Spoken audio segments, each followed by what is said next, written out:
सभी पार्टियां एक दूसरे पर हमले तो कर ही हैं, लेकिन सभी पार्टियां एक तरफ वोटर्स को लुभाने के लिए भी तमाम कोशिशें कर रही हैं। अपने हिसाब किताब से लोक लुभावन वादे कर रही है। फ्रीवीज को लेकर सुप्रीम कोर्ट कई बार टिप्पणी कर चुका है। फ्रीवीज को लेकर सुप्रीम कोर्ट में याचिकाएं भी दाखिल की गई और इसे लेकर याचिकाकर्ता अश्विनी कुमार उपाध्याय का कहना है कि जो पार्टियां चुनाव के दौरान वादे करती हैं और जीत जाती हैं और उसके चलते बढ़े कर्ज की भरपाई के लिए जवाबदेही उसकी तय होनी चाहिए। याचिकाकर्ता अश्विनी उपाध्याय से खास बातचीत की है भारत एक्सप्रेस संवाददाता गोपाल कृष्ण ने।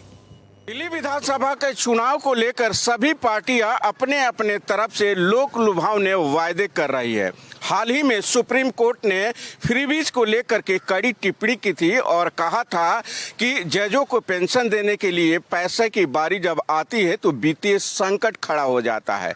हमारे साथ याचिकाकर्ता खुद अश्विनी उपाध्याय हैं, जिन्होंने फ्रीबीज को लेकर सुप्रीम कोर्ट में याचिका दायर की है। इनसे बातचीत करते हैं। हमारे देश में पहली बात तो झूठा वादा करना कोई अपराध नहीं है। आपके पास पैसा हो चाहे ना हो, उसके बाद भी वादा कर देना कोई अपराध नहीं है। हमारे देश में कोई मैनिफेस्टो का यूनिफॉर्म फॉर्मेट नहीं है। अगर एक मैनिफेस्टो का यूनिफॉर्म फॉर्मेट हो और उस पर यह लिखा जाए कि इलेक्शन हो रहा है तो उस राज्य के ऊपर कुल कितना कर्जा है और जो वादा किया जा रहा है उससे कुल कितना और कर्जा बढ़ेगा और 5 साल में सरकार चलाने के बाद वो जो खर्चा बढ़ा है, कर्जा बढ़ा है, वो कैसे कम होगा, तो मुझे काफ़ी इस पर रोक लग जाए। इसलिए हमने 2 PIL फाइल किया। एक PIL मैंने फाइल किया है कि मुफ्तखोरी को रोका जाए। दूसरे हमने PIL फाइल किया है कि यूनिफॉर्म मैनिफेस्टो का फॉर्मेट बनाया जाए, सभी पॉलिटिकल पार्टियों के लिए एक मैनिफेस्टो बनाया जाए। हमने जब PIL फाइल किया था उस समय भारत के ऊपर 150 लाख करोड़ का कर्जा था। उस समय दिल्ली पे 50,000 करोड़ का कर्जा था।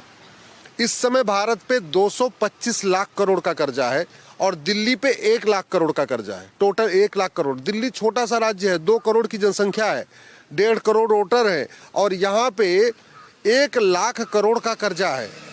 ये कोई छोटी मोटी रकम नहीं है। दुनिया के कई देश बर्बाद हो गए इसी मुफ्तखोरी के चक्कर में। तो इन्होंने सबसे बड़ी बात यह कही है कि जो पार्टियां वायदे करती है अगर वो चुनाव जीत जाती हैं तो उसकी जवाबदेही तय होनी चाहिए। सुप्रीम कोर्ट को भी इस मामले में कड़ा रुख अख्तियार करना चाहिए। अब देखना होगा इसके बाद कोर्ट क्या कोई आगे आने वाले समय में आदेश पारित करता है और क्या सरकार इसको लेकर सचेत हो पाती है या नहीं। भारत एक्सप्रेस के लिए कैमरा पर्सन पवन शर्मा के साथ गोपाल कृष्ण।